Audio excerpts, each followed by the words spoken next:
My name is Lauren DuBois. I am a board member with the Madeline Kingsbury Startup Foundation.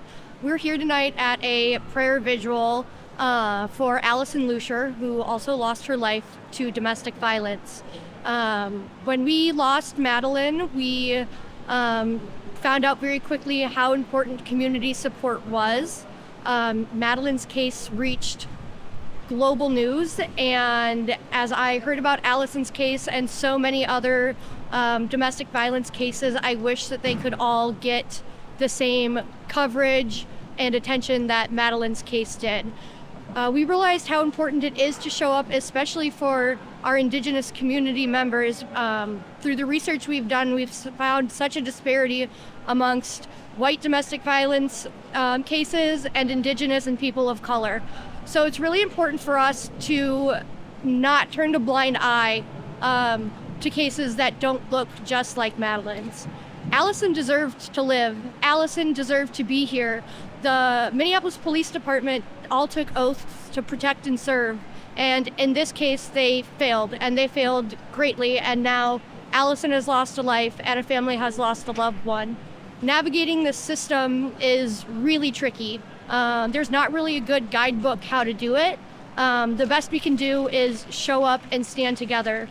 So, so when Allison's aunt, Jana, reached out to me, I decided that I was going to do as much research on the case that I could and show up as much as I can.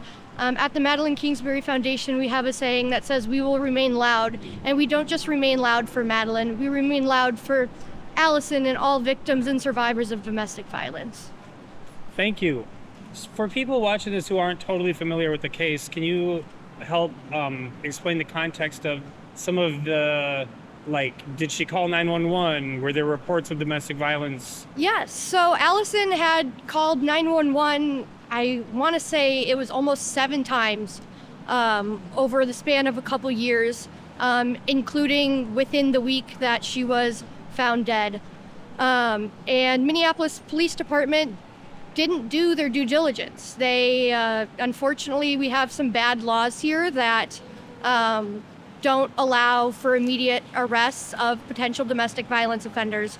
And those gaps in the laws are ultimately what failed Allison in life. And then Minneapolis Police Department failed her in death when they decided not to do a thorough investigation. It's so easy, and I think with the research I've done personally, it's so easy for a police department to swipe under the rug a drug overdose because it doesn't take a lot of work or resources. So they said it was a drug overdose. They're alluding to that it's a drug overdose. However, we know that Allison was found with a subdural hematoma, and the real cause of death is likely domestic violence by blunt force trauma. But they don't want to talk about that. They'd rather close it up and sweep her under the rug. And that's how Minneapolis Police Department has treated a lot of domestic violence cases for years. Last question, is there anything that you just wish people could know about domestic violence? Just if you could just tell it into the void, you know? Yeah, I mean, it's happening everywhere. It's happening to people you see at work. It's your colleagues. It's people you see walking down the street. Domestic violence doesn't care your weight, race, your color, your creed, your financial status. It doesn't matter. I can guarantee you know somebody whose life has been touched by domestic violence, whether they've lost a loved one or have suffered through it themselves. It's so important to break the cycle and to stop treating it as a taboo topic. The only way that we're going to be able to make a change is to remain loud and to bring these cases to the forefront. Thank you. Yes, thank you.